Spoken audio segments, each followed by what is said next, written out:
Okay, no, two. go for it. Oh yeah, yeah. No, no, no, you You do can it. count. You do it. All right. One, two, three. Okay. All right. Okay. Oh, here, let me get the game stats up or the scores up.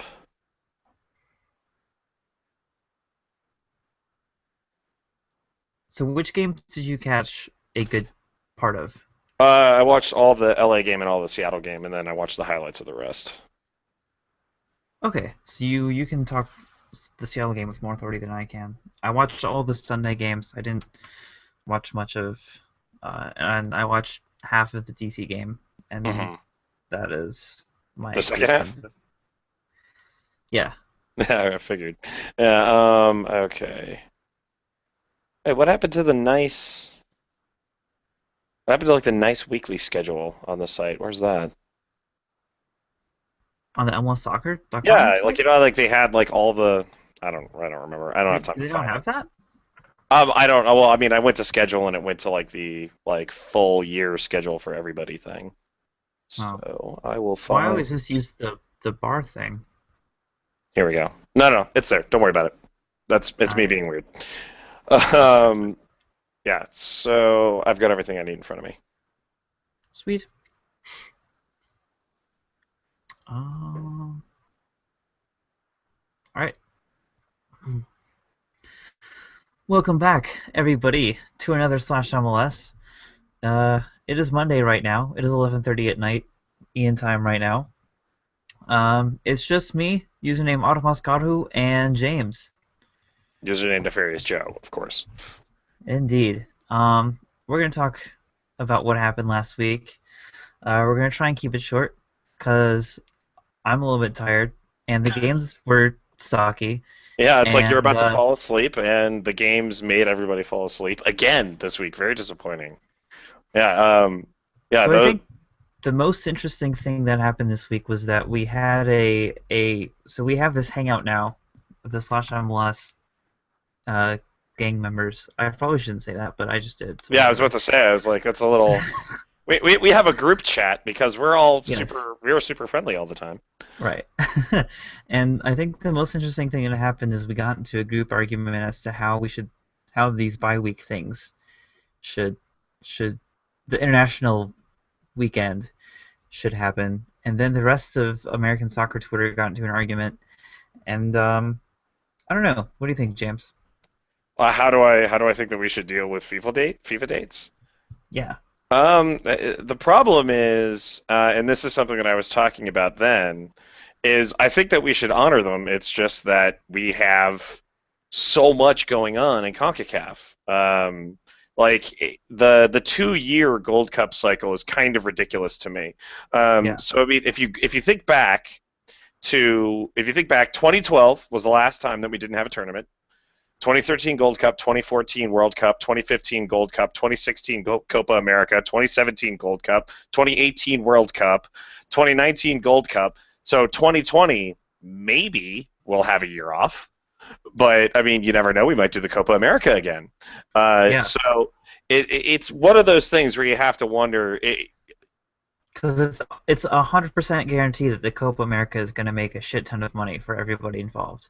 Yeah, so So I think that's something that they're going to want to continue, and Sunil Gulati more so than just about anybody is desperate for U.S. soccer to be super legit.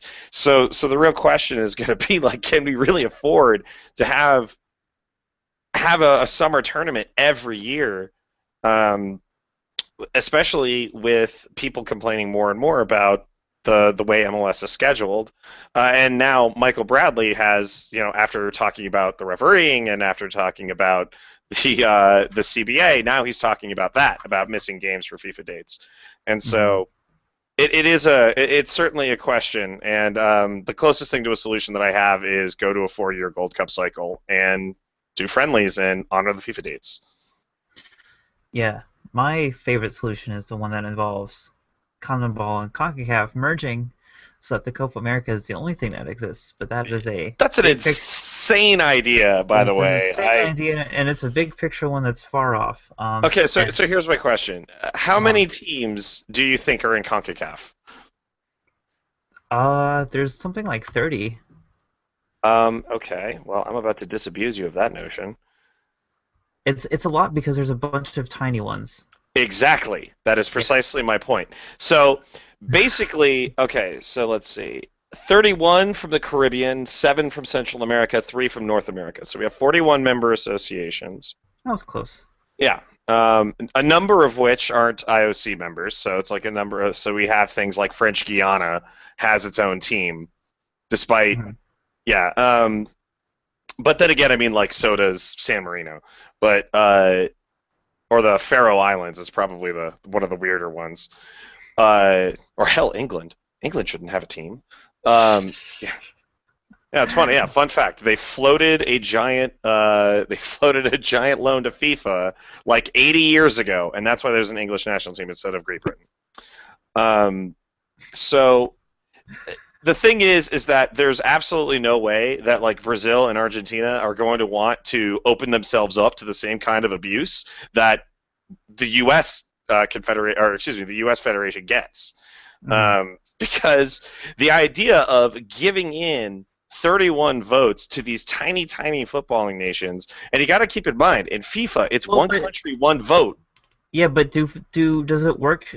I admittedly have minimal idea as to how these FIFA congresses work, but I'm pretty sure it's just I'm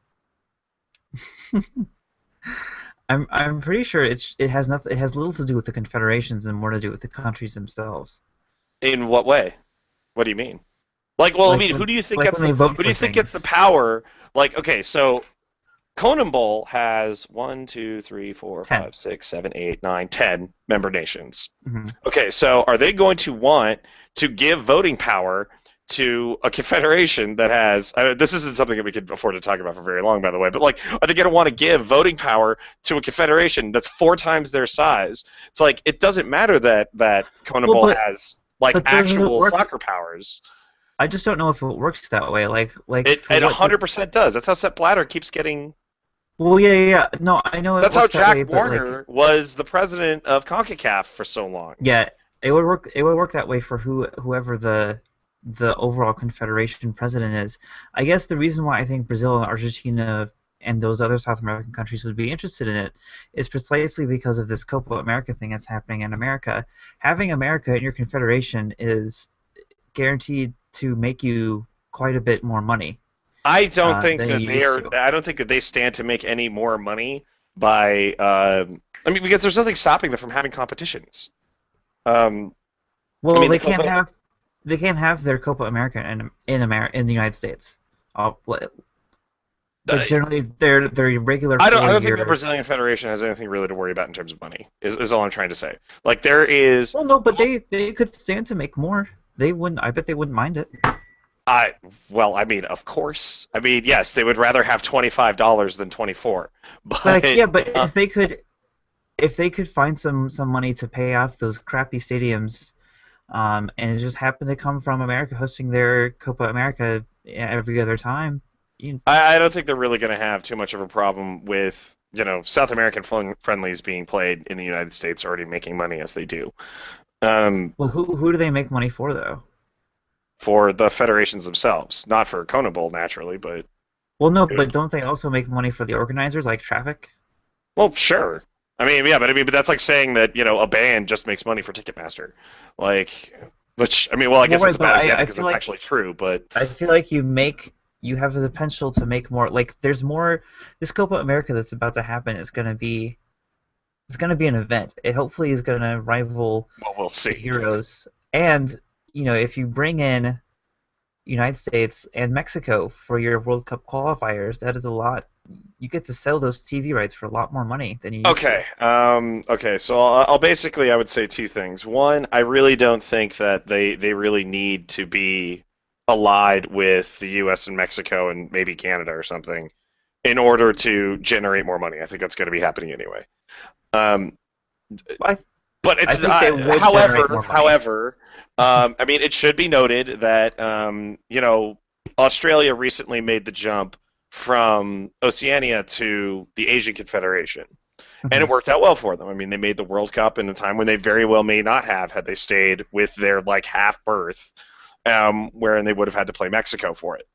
Um, so I mean, I Yeah, suppose it's possible, but I think it's pretty ridiculous to think that's like, oh, well, the U.S. and Mexico will join CONMEBOL, and we'll fly down to South America for qualifiers, and they're going to get maybe an extra World Cup berth out of it. So then we're going to have to fight not just each other, which is pretty much what we do now. So now there's what a third power in Costa Rica in CONCACAF hmm for that's what they say. however long that lasts, or That's we can go, or we can that's go down and play Argentina, Brazil, Chile, Colombia, Ecuador, Paraguay, Uruguay every hmm time. They're not going to want to do that, and they're not. I feel like they would. I mean, Australia jumped ship not because it gave them a partially because it gave them a better shot at a World Cup, but more because it gave them better competition, and the national team has greatly improved as a result. If we I got to, wholeheartedly disagree. I guarantee you it was because it's easier to get into the World Cup through the Asian Confederation. well, it's not necessarily that much easier. I mean, their other path was that they got a half, They get a half berth, and then they a have half to do a playoff with the half berth of CONCACAF, which or they routinely lost to well, CONCACAF teams. it was either CONCACAF or it was CONMEBOL or it was Asia. It rotated whichever one. Right, right, or the African Federation. They had to do that too. But the point Yeah, is, but that's the whole point is that they would routinely lose in those play-in games, routinely, and because they so sucked. But now they're in Asia and they get a lot better competition, and now they don't suck. you're sounding an awful lot like Jurgen Klinsmann, who thinks that we just suddenly get better because we play Denmark. um, Well, I don't think playing Denmark helps our game. I think when we played a bunch of really solid countries in the lead up to World Cup, we did get better. We I think got they got better because they were together for longer, but well, um, we used so many different players. We used so many different players that didn't even play in those friendlies in the qualifiers yeah, but I mean, but leading if up you to the World Cup. have, I mean, no, but you have people in camp, you get a system, you put it together. I mean, it's everything that Jesse Hmm. Marsh was talking about recently in the article that was posted on the sub. So So we should move on we because should. we've I talked know. about I'm this starting to feel. I for feel like I'm 10 getting minutes trolled now. here.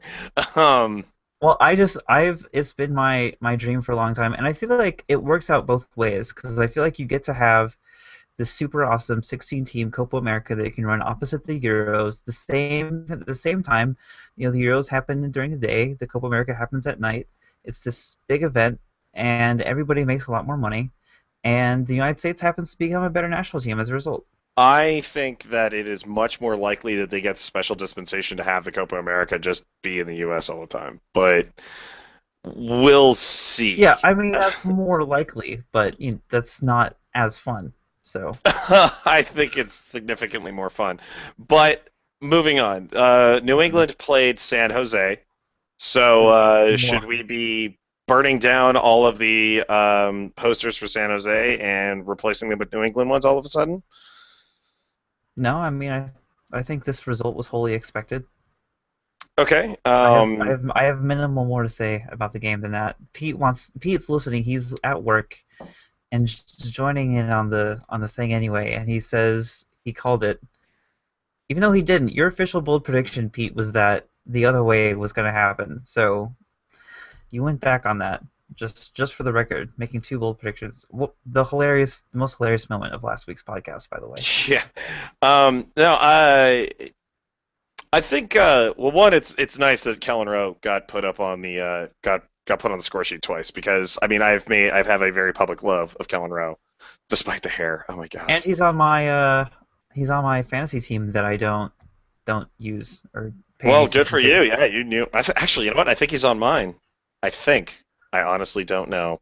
Yeah. Um, no, I think it was nice that New England was kind of creating chances. It suggests a little bit that or he rather, they are kind of gelling in a way, and that in a way that they weren't in the previous few games. I think that sort of right now what we're seeing is who's actually being able to get into form and who isn't. Mhm. And I think New England is starting to. And San Jose, I don't know. I mean, it's I starting to don't look think like, this loss means that San Jose isn't in form anymore. I mean, yeah, going but the across way they country, losing lost, by the way they lost is in the second half. They played really well. they did. It's true. So, But the thing is that like, I mean, that's a team that needs to be putting away its and when chances you're every time. I mean, and when you're a finishing. when you're a soft NorCal team that has to go across the country and play in the hard Boston snow. I say soft NorCal team because Pete's listening and he's gonna say something hopefully. And yeah, no, but God, maybe I was being trolled a few minutes ago. Uh, so Montreal, Orlando, 2-2. Is Orlando being victimized, as has been suggested by some people in in the media? No, maybe. I don't think so either. I think it's funny that they're writing that after 4 weeks in MLS. It's like, welcome to MLS, guys. This I think that's happens. one of the most ridiculous. It's easily one of the sillier things I've read in recent memory. Mhm. I only bring it up just because it's funny. Um, can't, I cannot believe like the inflammatory language that they were using. I mean, on the one hand, well, Were they the problem is trolling? that like they were most vehemently, railing against Alan Kelly, and it's like by a lot of accounts, it's like the best refereeing performance so far this year was in that game. It's like, oh, we've gotten like 60% of the diving cards. I'm like, yeah, and every single one of them was deserved. And saying that Colin didn't deserve a red card is obviously ludicrous, but uh, regardless, Orlando, I think the story here is that Orlando and Montreal are scoring, and Orlando, too much to their credit, are scoring in like the way that they want to score. Mhm.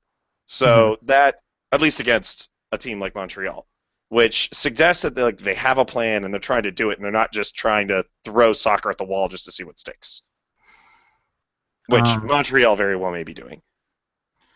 well, when you lose uh, two playmakers, you're gonna struggle like Montreal has. So I'm it's And that's simple kind of shit. what, yeah, that's why I think that they're probably scrambling up there a little bit to try and put a team together with what they have. Uh, in my estimation, I think that they can do it. I actually do believe. I do believe in Jack Mack. I do believe in. I've talked about Rio Coker a ton. I do believe in him. I think that they actually, and Piatti has been looking good, if a little uncommitted, shall we say? But Well, so the theory is that Montreal might be just packing it in and not caring so much about the MLS and doing the whole CCL thing, which they did the second half of last year, and it worked out. it's true. And Well, I mean, I wouldn't there is blame something them to be said for that. I mean, they do. I mean, they've got a couple of big games. Um, so because my even if they could legitimately contend for the playoffs in this hilarious Eastern Conference and like not win another game until CCL is over and just be fine, you Okay, know. oh, well, okay, look, if they manage to, pull out a CCL win, which it will blow my mind, obviously, but um, the real thing there is you say that okay, maybe they're just holding back, but how do you do that? I mean, how do you? I mean, it's Well, one thing to do what LA did against Seattle in the last two games last year, where they rested in the season finale. They rested Robbie Keane and Omar Gonzalez. Like that was them clearly prioritizing the playoffs over the regular season. So my question is, what is Montreal doing that suggests that they're doing the same thing? I mean, are they just not running as quick, or they're just not pushing themselves as hard in a game? potentially. I don't know. I'm not sure that players do I mean, that. I mean, I don't there's think that Frank is going up to them and saying like, "All right, guys, let's dial this one back."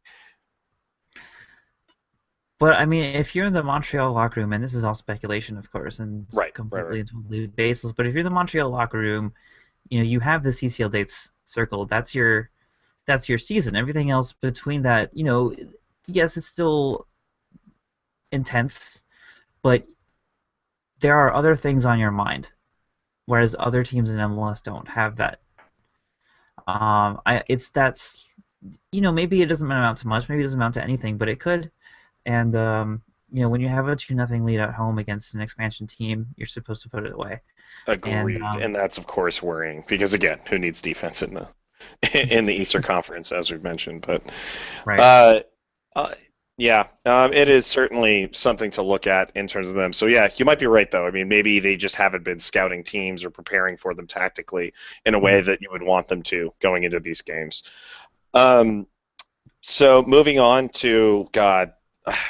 If it weren't for Dallas Seattle, this would have been the worst game of the weekend. Got the worst game of the year so far.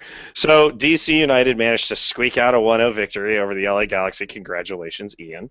Um, I can't even brag about it though. This is what pisses me off about the international weekend. Like, I want to play you guys when both of our teams are at full strength. I yeah, love the DC LA history. I love the rivalry that used to be. This win doesn't feel like anything. right. And the next time that we have a chance to play each other would be what, the Open Cup or the MLS Cup final. Right. So yeah, yeah, that is there is something to be said for that. I mean, LA And they was did this certainly twice. They did this with Dallas Seattle too. That was supposed to be a landmark, a banner game for MLS, and it wasn't that. So that's that's yeah, what you complain about. Yeah, Not, it not, is. But I mean, I don't know. not. I'm not sure. I'm not sure that. I mean, it's hard to say that if Dempsey and Obafemi Martins were both on the field, that they wouldn't have scored over, over those 75 minutes that they spent to man up. But I would say, however, that their midfield was playing so badly, and Ozzy Alonso would have been out anyway due to injury. That Mhm. it's hard to think that they would have been able to do it. Like, I mean, they were just bad. They were just bad all over the place. I mean, the only real chance that they were able to generate was one that Chad Barrett, of course, played wide because that's kind of how he rolls. But And he did literally rolled. yeah, right. I don't know. I try to think about it because you do see a lot of highlights last year are just Dempsey and Oba just kicking the ball around up at the front. Like they would just boot the ball up to them, and then maybe one of them brings it down, and then they just do this. They do 8 give and goes in a row and get in on goal. So who's to say that they wouldn't have been able to do that at least once? I would say that like Chris Seitz has been playing the best soccer of his career, and the Dallas defense is arguably one of the better in the league. So Yeah, it's I, I interesting. I will say Seattle probably wins this game if they have all their players that they want there. I will say I think the one takeaway you can take from both of these games that should have been a lot better than they were because of international call-ups or whatever um, is that Dallas is clearly the best team in the league right now, but this is the thing that I would be worried about if I were a Dallas fan. You have 4 games. You have to play 4 games in the MLS playoffs before you can get to the MLS Cup. If you're in a position that Dallas thinks you're going to be in and should be in at the Mhm. end of the year. Last year, they as a team collectively committed 10 red card committed were received. I don't know, but Committed. So FC fouls committed, yes. But yeah, they they received 10 red cards as a team, yes. yeah Is from out of 34 games. So odds are, odds are they will have somebody sent off in one game in the playoffs, and if it happens in the 20th minute of a game, that's gonna really suck. No matter where that game is or who it's against, because if it's a good team like it happened against last year, against DC, the one time they got a guy sent off with a lot of time left against a good team, DC scored 4 goals. Uh, well, I guess they also had it happen against, or it happened against the RSL too in they one of the they games. they can't But basically they cannot expect to keep playing the way that they have typically played, which leads to a lot of suspensions and a lot of injuries, and expect to make it through the playoffs. I would agree with that. that's my point. Yes, and I Yeah. think And yeah, and so obviously for Seattle, you mean we're not exactly manning the ramparts yet. I mean, you would like them to have been able to score, but they were missing an awful lot of players. But I will say though, I mean, if they can't, I mean, if their game plan is just Dempsey and Obafemi Martins are heroes, and then maybe Papa or Nagel do something, and then Chad Marshall anchors the back line. Like if they need all of those things to happen in order to win, they're not. That's not a championship team. I would say that I'm still optimistic about their bench, which is quite good, but um, I would have wanted to see them to be able to do more. Like I would have wanted to see more players playing Sounders soccer, but I don't think we saw much of that. Sort of final thoughts on DCLA. LA and DC were both playing pretty badly. I think DC is over time missing those two main strikers. I don't think I don't think Espindola could be back quickly enough. LA, however, they continually look like they're just not gonna score most of the time. I mean, if we're gonna live and die by Jose Villarreal, that's not a successful season. Yeah, I don't know if I'm in on LA this year, and I hate saying this. Everybody says this, I think, except it's been said about LA every year since 2011. Um, but there are legitimate midfield concerns. There is no discernible, consistent creator The biggest at difference Infinito. between LA now and LA since 2011 is that Landon Donovan isn't there anymore. Yeah. Um, Sarvis leaving, and who actually had an almost good game for Colorado, and we'll get to that. I actually have some very kind words for the Colorado Houston game. Um, it, Okay. I know, it's surprising, but Yeah. they really don't look like they obviously have a game plan, but they just don't have the pieces to execute it. And I'm really disappointed with the amount of crossing that team is doing. It's not good. That is where attacks are going to die for them because It's like their DC. yeah, yeah, right. But it's like every single team in this league has like some 6'4", 190 defender who is aerially dominant, especially in the Western Conference. And so it makes me wonder how they think that that's something that they're going to be able to do all the time. So I'm really hoping that. Oh God, yeah, definitely counting the days until July, and for when Steven Yeah, Gerrard finally shows up. that's right. You guys have But yeah, right, yeah, it's like we do have a light at the end of the tunnel, which is better than a lot of teams could say. I was excited to be out on LA. You've no idea. You still can be. I mean, there's no guarantee that this guy's going to show up and be any good at all, much less a title contender again. Hmm. And I've been cautiously pessimistic. Is that a thing? I've been mostly down on them We can for make it a thing. yeah, right. Like since the Sarvis trade, that was kind of the moment where I realized, oh God, this is it. Because it's like if Yeah, they you don't were get pissed off questioned, about that Sarvis trade. I was because I knew it's like Because if they didn't get you questioned, they'd were be completely writing fucked.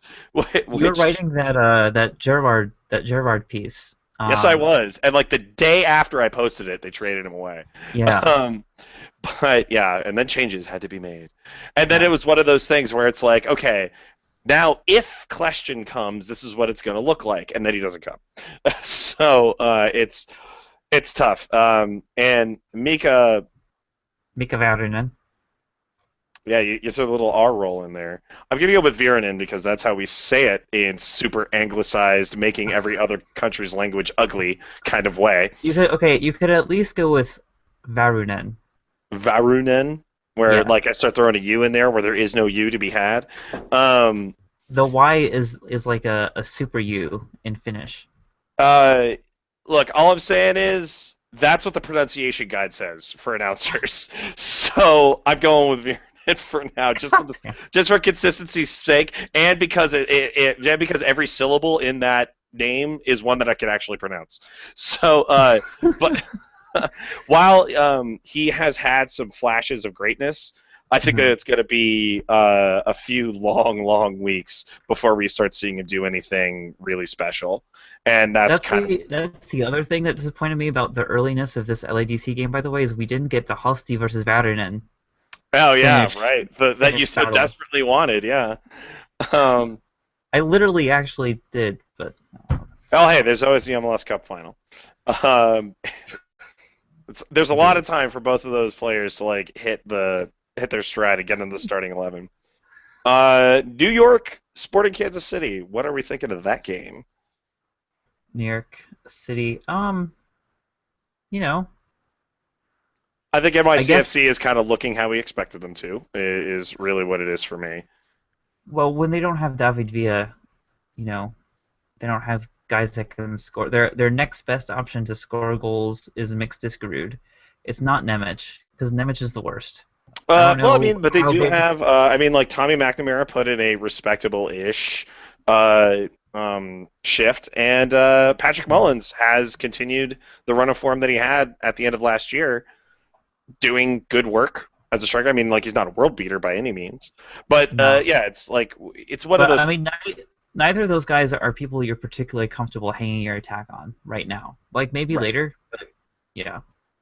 No, I would totally agree with you. I mean, that's something that we all kind of were saying. I mean, there's no expectation of chemistry, and with their one major difference maker, you can't really expect them to be in form this early.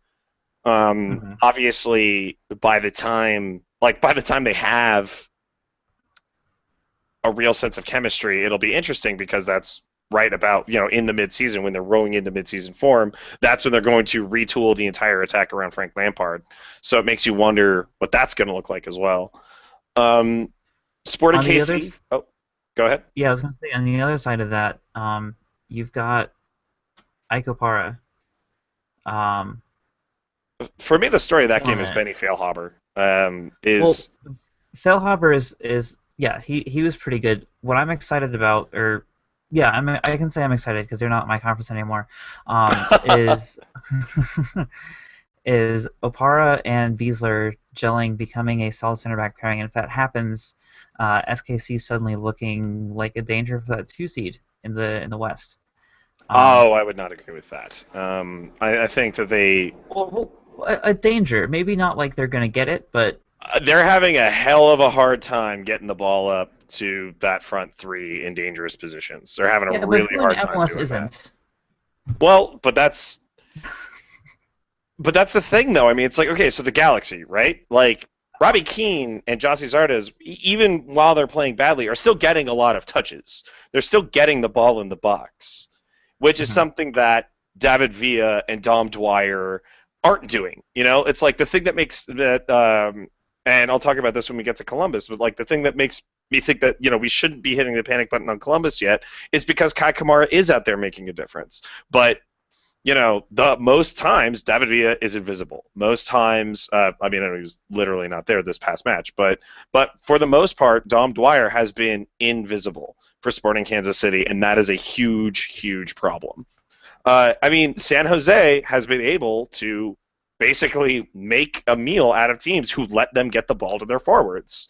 I mean, it's like the one thing that we know that this team can do now is shoot, and and it's something that a lot of teams are having a hard time with. Portland, for their part, they're actually starting to look a lot better because of that, because they're actually able to generate dangerous chances by getting the ball up. Like Nagby is actually playing his role better. And you're shaking your head in a way to Yes. say that you think they're gonna. I know that they No, lost, no, but I'm no. I am shaking my head because Josh is not here to shake his head at oh me. yeah, right. Oh, okay. No, that is fair. That is I am fair. trying to play multiple roles here today. Oh, So okay, okay. Well, I guess okay. So I will be playing the role of Pete as I'm well. I'm Um, still in on Portland. I believe they've got a run in them. Yeah. Okay. So Columbus, New York. The New York Red Bulls this time. I think the Red Bulls are actually, and that's a team that actually is getting the ball up um, to Bradley Wright Phillips in a way that's very different than it was last year. I mean, before he was just a pure poacher, but now he's actually like dropping back and getting into the build-up play and doing some pretty decent hold-up. So it's interesting to see that he has been evolving his game. Yeah, preseason you were telling me that this midfield combination of Lloyd Sam, Dax McCarty, and No, no, no. Sachin. Well, it's like the central midfield three. So it would be. So Well, that would yeah, have been. but Yeah. you included those three in your New York's midfield's going to be fine, New York's going to be fine argument. And I Right. was like, but their center backs are still the worst, and it hasn't mattered yet. It doesn't Um, matter in the East. it does, yeah, it really doesn't. I It's mean, kind of I hate to do this like least coast, best coast thing, but I mean, like what? The East is weak right now, and they have been yeah. for a couple of years. And It'll turn around eventually, I'm sure. Like when the pendulum swings the other way and everybody in the West sucks in like 2018 or something, we can have this conversation again. But yeah, no, Dax McCarty has been playing great, player of the month for me. Sasha Kljestan has been not quite the difference maker that I'm sure that they want, but they've been lucky in that Lloyd Sam has been. mhm. So I don't think that Lloyd Sam is going to be able to keep up that form the entire season. But if Kljestan can step up and be But the player that we know he he does have is, it in him. It's not outside the realm of possibility that Lloyd Sam is actually this kind of player because he was pretty solid for most of last year. I feel. he was. But I mean, he's playing better than solid right now. Hmm. I mean, he's playing pretty damn great, and I think it's really that he's just kind of further along than most of the rest of the league, and they're gonna catch up. Is sort of how I feel about him now. That might just be being a dick because I don't really like him very much as a player. Like I don't. And what I mean to say is I don't mean to say that I don't like or dislike, but I don't see him as this great player. Hmm. Um, but again, that might just be me just not giving him enough credit. Columbus, though, I think they're going to be okay. Not next game, sadly, with the entirely justified suspension of Federico Higuain. But yeah, yeah. Although I got to admit, I love that his second yellow was for unsporting behavior. Like that's one of those things that you just don't see very often, and it's nice to see referees like actually enforcing that part of the rules. Who they got next? No, they don't have anybody. They have a bye week. They're They second have. Well, here then what would be their? Then for what's whatever their? reason. Their next game is New England in Foxborough on the 11th of April. So that might be a problem for them not having Higuain for that. We shall see. It depends. In New Uh, England, it's always a good idea to not be able to create chances against New England. hmm Um, Yeah, naturally. Yeah. uh, but that said, I mean, Columbus has not the worst defense, so they might actually. I mean, who knows? yeah, I mean, they and might be able to squeak they out a win can there. I mean, I don't. They they do can have more going for them than just Higuain. I mean, Will yeah, Trapp will be back by then, maybe. And I and they mean, if they can have a bye week, that gives them a whole other week to heal. So generate a lot from their wings. yes, they very much can. Like, and that's a team that's using a target forward, right? Yeah, I mean, that's kind of what I was saying at the beginning of the season. It's like I don't think that Kai Kamara is going to get a bucket of goals, but I think that that team is going to score more just by virtue of his presence. Yeah, I feel like Columbus will be fine. I'm still in on them, I guess. They're 1-2. Weird results, by the way. Losing to Houston. Everyone loses to Houston in Houston's first game of her home game of the season, though, so that's fine. Losing at home to New York when everybody is still not sure about New York. I think everyone's still not sure about New York, but you know, Yeah, but I if think they're not sure about New York at their peril. if Um, they, yeah, I feel like New York will have the drop off at some point. Um, I mean, I think what's going to happen in New York is what I was saying is going to happen to Lloyd Sam. Like everybody else is going yeah, to kind of catch up, but that's kind of notion, but they'll probably sort of like Montreal back in 2013. They'll pile up enough points that they'll be fine and make the playoffs anyway, because the maybe. Eastern Conference is so awesome. Um, moving on Yeah, to whatever game is next. the first Cascadia Cup match of the season. Vancouver, Portland. Vancouver looking like they're gonna keep scoring. So, and they're scoring from a lot of different places too. And Robert Earnshaw for at least the next week is looking like a genius acquisition. Excuse me. So we'll see. Doesn't Robert Earnshaw do this every time? He scores like 4 goals in his first 3 games and then none the rest of the Well, here's the thing though, is that this game. time he doesn't cost $500,000, and Okay, if but he's still gonna. I mean, yeah, but that's still not someone I would I pay him want. 150K. I mean, the guy could finish. Um, I guess I would right now. No, I wouldn't. I'm still. I'd still rather take all of the forwards that I have right now. Like Connor he Doyle, did. you'd rather play Connor Doyle over Robert Earnshaw. Connor Doyle cost me like $40,000. Yeah, but he's getting minutes. Oh, don't get me wrong. Like I like the guy. I like him as a person. Everything that I've ever read him say, has always Uh, endeared me to him. But he's just not good enough. no, he's useless, but he's cheap. He's like Alex He Caskey last year. Alex Kasky. Oi. um, no, but so I mean, look, I don't think that Robert Earnshaw is going to turn out to be, the greatest pickup of this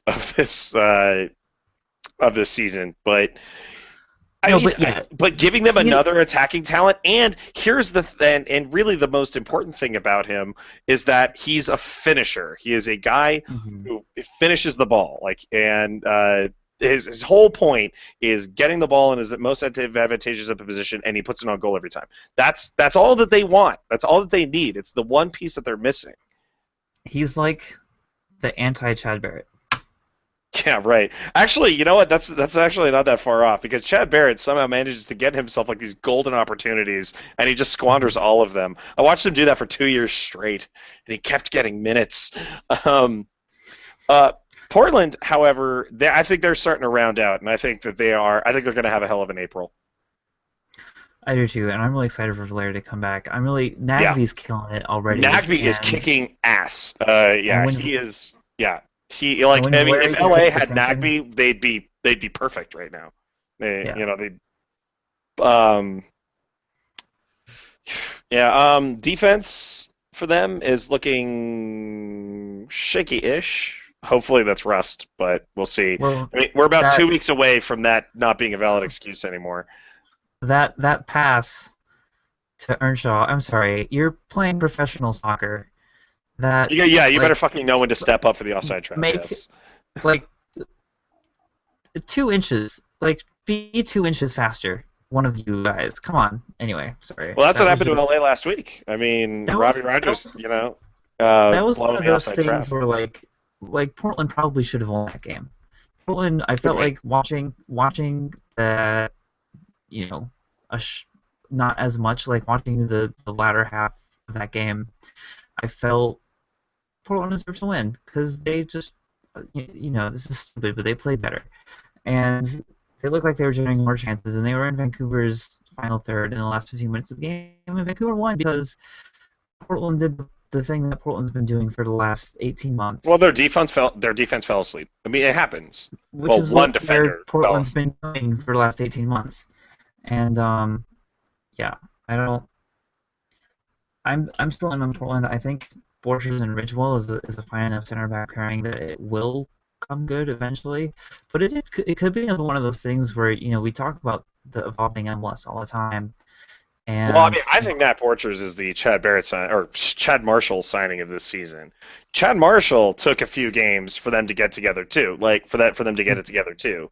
And Stefan Fry is another guy that I remember in the first few months of last season, people were ready to light him on fire, but and they're only now starting to come around on him. But I think that they just need time to get it together. It is a completely rebuilt back line. And Mhm. so I have faith in it, and I have faith in them. Okay, okay. I mean, like I do too. I'm just foreseeing there's a possibility that the game has passed Borchers by, and I hope that's not the case because I like him a lot. He's been one of my favorite defenders in MLS for a couple of years now, and People were but saying that about Chad Marshall in the last offseason. I remember there were a yeah, lot of yeah, people who, when they heard that the Sounders picked up Chad Marshall, everybody was asking why. So right. it's I'm not saying it's going to happen. I'm just like it could happen. okay. It's within the realm of possibility. I don't want it to happen. I don't think it will happen, but yeah. Anyway, onward to the Sunday Okay, so the game. last game that we haven't talked about from Saturday would be Houston, Colorado. And Right. like I So said, I've got some onward to the kind Sunday words. games. What was that? So like I said, onward to the Sunday game. All right, I'll keep it quick because I said I have some kind words, but there aren't Yeah. very many. Okay. Colorado actually generating chances is kind of amazing. actually running the ball through Dylan Powers and Marcelo Sarvis. Good idea. They need to figure out their formation, and the one that they ran this past game was not it, admittedly.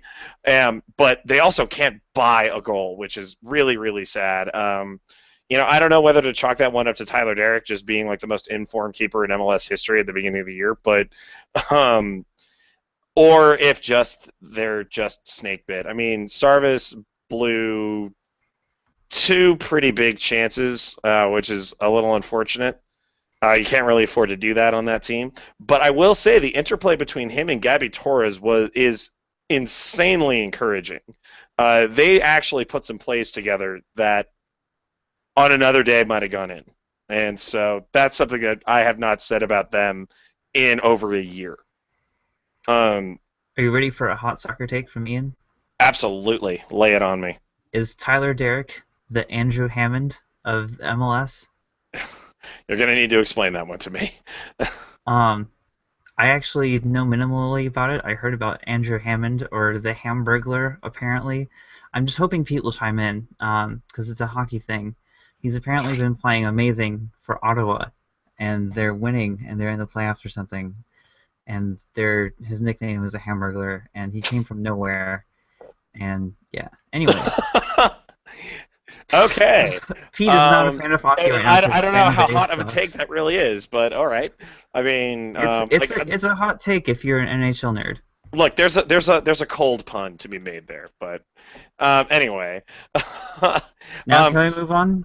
Yeah. Houston's still looking clueless. Like if it wasn't for Tyler Derrick, they'd be winless and goalless. Hey, they're 1-1.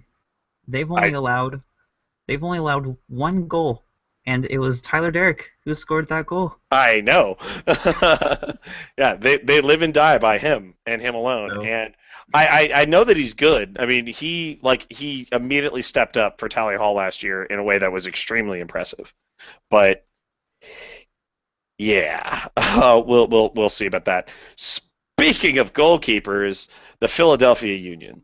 So I don't think. I mean, this is not at all the point of the game, but I don't think Rai Simboli is even an average MLS goalie. I don't either. He is looking like a disaster. He is. I mean, look, get Andre Blake out there. Recall Zach McMath. Like you got to get him out of there.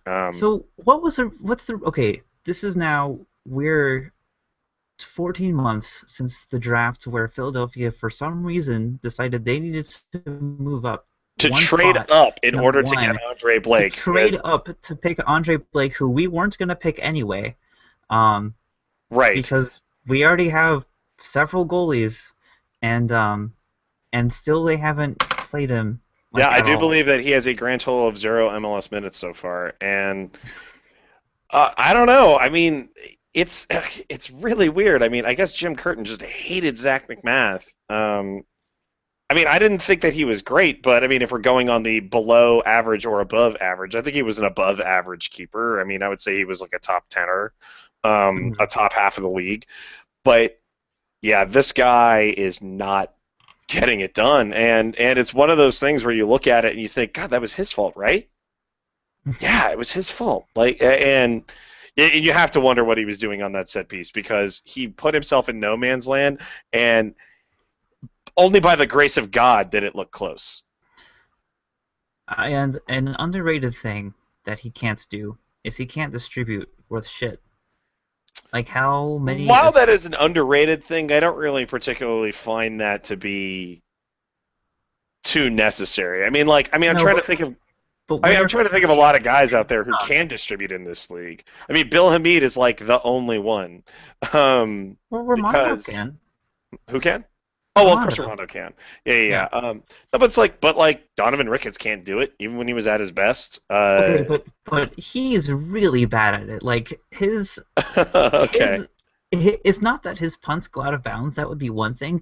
They go straight to the other team. They go straight to Harry Shipp. There are like 30,000 other places you would rather the ball go than straight to Harry Shipp, and I think his punts went that particular way 3 times at least in that game. I I mean, I can't. I mean, I'm not going to argue against it. I'm not going to argue against you. I mean, I think. I mean, as far as I'm concerned, you just add that to the list of reasons why he should not be playing. Hmm. Uh, Um, yeah, it makes me feel like the only reason why he should be playing is to justify his paycheck at this point. Is really what it feels like to me. so other than that, I actually found that Chicago Philly game surprisingly A, calming, and B, entertaining. I liked it a lot. Chicago generating chances. If only they had somebody who could finish them. If only they had I back Robert Earnshaw. Actually, you know what? It's funny. If they were playing like this when they had Robert Earnshaw, he probably would have scored, I don't know, like 8 goals that year at least. well, he apparently scored four, so yeah, Yeah, that's what I'm saying. That's when they yeah. couldn't. That's when they couldn't generate chances for shit. That's when like their best playmaker at the time was a rookie and Quincy Amarikwa. So, and that is definitely not a name that you hear often when you say like, oh, he's best player on their team. So I'm actually genuinely excited to watch Chicago play soccer for the rest of the year now because I'm genuinely excited to watch Harry Ship. I Well, I mean, I've been high on Harry Ship since last year, but Yeah, well, some idiot last week said that Harry Ship he peaked last year and he was never going to be in contention for U.S. men's national team spot or whatever. I don't know well, who said that. he's not going to be in contention for the national team under Jurgen Klinsmann because he doesn't have the physicality that Klinsmann's going to want, but which And that is would be a shame wrong. because he's one of those guys that like he is that next he and Phil Haber who he actually hasn't got or and Map who hasn't gotten a look Oh, no, either. no, no. There's a ton of people that I wish that, like, I mean, I can imagine like a best MLS midfield of American players that could practically beat the pants off most of the U.S. national team midfields that we've had. Well, I mean, I guess most of the midfields have been MLS, but I just mean like even if you spot them, Mhm. Michael Bradley and Jermaine Jones, like I could think of a midfield in this league that Jurgen It hasn't called up that could beat them. it just feels like there are creative Americans playing in MLS like Harry Ship and Lee Wen who got his first call up in like 9 years this on November for whatever reason, and then Phil Haber and Map and these guys they're creating chances in MLS and they're looking good doing it and Ship looking particularly good against what it should be admitted is an 18-year-old and I guess Raymond Gaddis he's pretty good so that's How one about thing. like Vincent That's another Noguera should thing. be better? Maurice Edu should be better. I mean, like they that's a team like Philadelphia is easily the team that is squandering the most talent in this league right now. Like there is Hmm. no reason whatsoever that they or should be as bad as they are. Yeah. And the reason Even you know with it that is being because you look at their roster every year and you go this yeah, they team got should to be awesome. yeah, right. But again, like that's a team that desperately needs a good forward. Like And they they and were they think they have one. Like Arisa Guieta scored twice against RSL of all teams, right. and two pretty good goals at that. Uh, I'm not sold that Philly is terrible. I know I said that they sucked earlier, but I feel like They're this is sucking one of right they're sucking right now, and I feel like the Chicago game was one of those. You go in, it's 20 degrees outside, the wind is blowing everywhere. There's now. like Yeah. 8,000 people in the stands. Um, you had to go out to Bridgeview, which isn't particularly pretty. You are on the Yeah, I mean, road. really, the aesthetic qualities of the city is a very underrated game state. Well, But no, but I you know what you you mean. think like you take you look at all that, you look around you, and it's like, do we really want to be here playing the soccer game right now? And it's like, you should get up to play every soccer game you play, but like some of them, you're less excited for, Well, I and mean, by people talk about halftime, that exact same sort of thing in CONCACAF all the time about how hard it is to play in this confederation. Not to link it back to earlier, but just yeah, I mean, it's like going to a place that sucks. It's like Bolivia doing well in Conan Bowl because of the altitude. Mhm. Only at home though. Uh, Right. so I mean, I suppose that could play a part, but they played every bit as listlessly as they have everywhere else in the season so far. Well, no, So but they played fine in Salt Lake, and I guess they didn't play particularly inspiring at home against Colorado, but no one's played particularly inspiring against Colorado. I think that's somehow, Colorado's shtick. I think that's Colorado's shtick this year. They're just forcing him to Like they move suck so nutrition. much that they make everything around them suck too. It's Yeah, like people I just think talk about how like the concessions at the stadium are suddenly worse when they I come to think I town. think I think Pablo Mastroeni, like he was a really great midfielder for national team, and he's like the next. We need to find the next Pablo Mastroeni, but like he's sitting there in his coaching thing. He's like, they better not play anywhere close to how I played back in the day, otherwise Yeah, right. they're gonna That's like yeah, overshadow it's me. yeah, yeah, right. It's like yeah, what would be really terrible is if this team was like solid defensively and had great distribution from deep and like fantastic early vision on the ball. Like Mhm. let's just make sure that we don't do any of that. Right. Um, and I'll do that in a system that completely negates those very skills in ostensibly my two best players of Dylan Bowers and Marcelo Zarpes. Um, uh, but speaking of strange formation choices, Real Salt Lake, Toronto FC, two teams that were again unfortunately underpowered. Uh, The way I feel about this game is it was a great game that meant nothing. it was a great game because of like when the goals happened. I mean, like it finished excitingly because there were two goals, but for the most part, the game was not very good. Um, I mean, that's this is one of those games that I'm going to point to and laugh when people talk about how when Jovinko showed up, he was automatically the best player in the league. I don't think very many people believe that, but there was a little bit of Euro snobbery that way, and so I'm just kind of glad. I mean, I don't know. I guess maybe I'm getting like a perverse thrill that an above average Serie A player can't just come here and look like we're on a playground. Yeah, yeah, Yeah, that's good, right? it is good. We're It moving is up in good. the world. Yeah. That said, Javier Morales still kind of got it, so good for him. You know what I mean? Like, Yeah, it was great that he sent in that perfect cross a minute after I said he was off today. Off this week. you're like, you know what? I don't know. He doesn't seem to be playing very. Oh, he just got an assist. Thank you. That makes me feel really good. Yeah. So yeah. So I mean, I guess that's good for them. I mean, I don't think it's any indication that the system that they're playing is working, but oh my God, they need Plata back so bad. Um, Yeah, and Pretty Alexi desperate. Wallace talked a lot in that game about switching from the diamond to the 4-3-3, and there Yeah. was one thing. There was one thing that he mentioned that didn't make a lot of sense to me.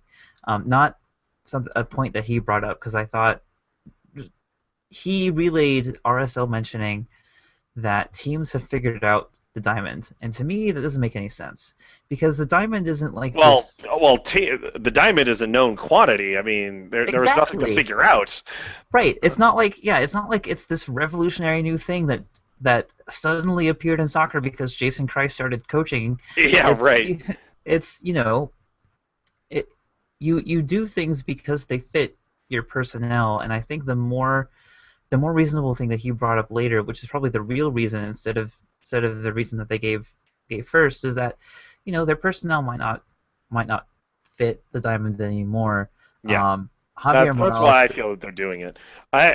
The I thing do think is Javier that Morales is more of a diamond guy, but I also think Javier Morales is not long for this team. agreed. Well, So that's the thing is that the linchpin, like they lived and died by the health of Javier Morales and Kyle Beckerman, and in mhm. 2009, that was good enough for a championship. That is not good enough for a championship from 2010 onward. Like you need to have something that's more flexible than depending on those two players. And I mean, and your entire defense. I mean, I don't want to say it rested on Ramondo because that's obviously untrue. I mean, they've had very great defenses over time, but their entire attack was based on those two players. And I actually think that the 4-3-3 is a good move for them. It allows them to get their best players on the field in a system that is at least philosophically similar to a diamond, where it's heavy in possession if you play it in a certain way, and it also allows the midfield to defend as a unit in a way that other systems might not. And or at least the skills that you develop in a diamond are applicable in in a 4-3-3 in a way that they wouldn't necessarily be applicable in say a flat 4-4-2. Right. So I mean, like I know there was a lot of people who were saying that but even if they were still playing the diamond, they would still be playing every bit as mediocre as they are now. I mean, that's what I would argue. So I mean, I'm not ready to write them off completely because of that. Yeah, that's not the reason why they're going to struggle this year, is what Yes, we're trying right, to say. exactly. Yeah, it's like everyone's just getting too old in Salt Lake, unfortunately. Indeed. Well, that's it for this week's games. At the end of this one, we have some sort of thing. It's either my Charlotte piece or it's this Szymanski interview. We'll figure that out later. I Very professional, obviously. yeah, we run a tight ship here at slashMLS. Um, we have exciting interviews coming next week, but we'll probably touch on those in the second podcast coming up this week. Um, thanks, James, for joining me. Blah, you're always here. Of course. Yeah. Um, Do you have any sort of, I'm trying to think of a term, say a gutsy precognition um, oh, bold predictions. I forgot that we do that. of some kind. We had a few that didn't go the right way. That's Um, why I tend to make mine's half a joke because yes. Well, I don't know. Do you have a bold prediction, Mr. James? sure. So far everything that's been coming out of NASL about the expansion to Minnesota has been, Has been oh, hilarious. this just proves that we're a good league. This just proves that we're making good soccer.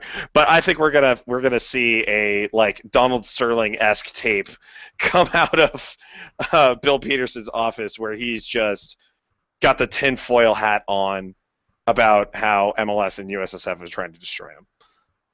Like Hmm. we're gonna hear something, not necessarily a tape that somebody releases, but I think we're gonna see something that's a little bit more about how angry they really are about it in the next few weeks, 2 months. About Minnesota, you're saying in particular? Yeah, and about MLS targeting the. I mean, like they're. Well, I don't think this is what MLS is doing, but I think that they think that MLS is targeting their successes as sort of a precursor to expansion. So here's the thing. Let's say that happens. Yeah. Is anyone super surprised if that happens? So are you saying that it's just not bold enough for bold predictions? I'm saying like that happening would be bold. Like the fact like that is bold.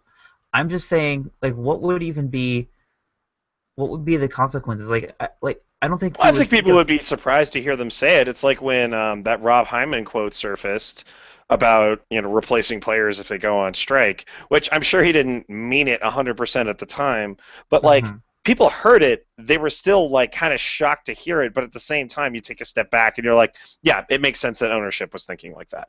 Or Okay. excuse me, investor operatorship was thinking about that. Yes. That is that is the term we need to be using, James. Yeah, How dare you? I look. They insisted on using it during the CBA talks, and then all of a sudden they started talking about owners again. I'm not going to let them get away with that. They are investor operators. They don't own shit apparently. Yeah. So It yeah, you was heard it it, here first. AEG is middle management people. it was funny that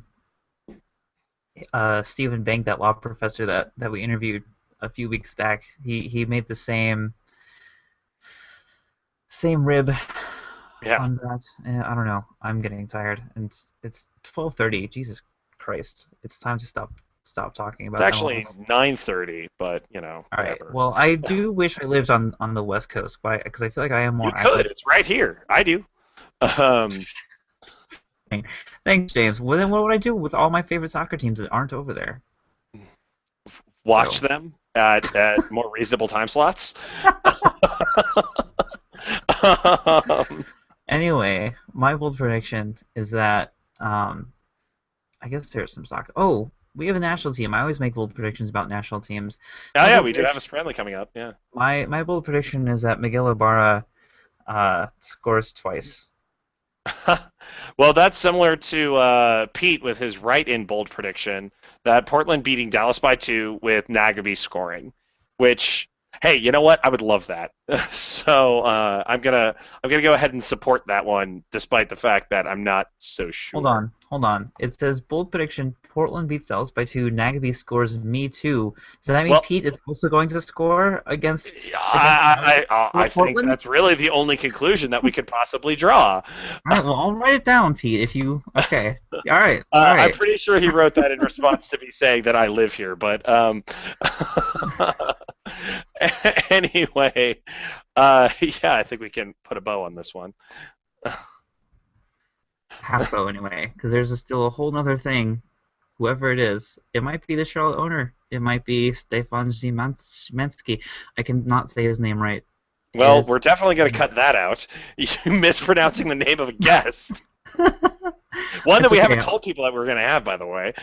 It's o- um, it's okay. I'll just pronounce it again in the actual interview too. So excellent. yeah. So yeah. Anyway, thanks again. Have a good night. Good night. Woo.